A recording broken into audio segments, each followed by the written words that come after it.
বেতনের বাহাদুরি হচ্ছে না। যা কাজে যা।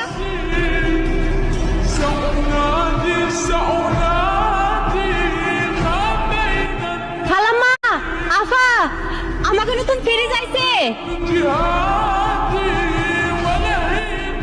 খালাম্মা, এটাও দেখি ওয়ালটন ফ্রিজ। হ্যাঁ, এটাও ওয়ালটন ফ্রিজ, তবে আগের চাইতে আরো বড়, আরো আধুনিক। শোন, তোর স্বামীকে বল একটা ভ্যান নিয়ে আসতে। কেন খালাম্মা, কোনো কাম আছে? এত বড় ফ্রিজ কি মাথায় করে নিয়ে যাবি?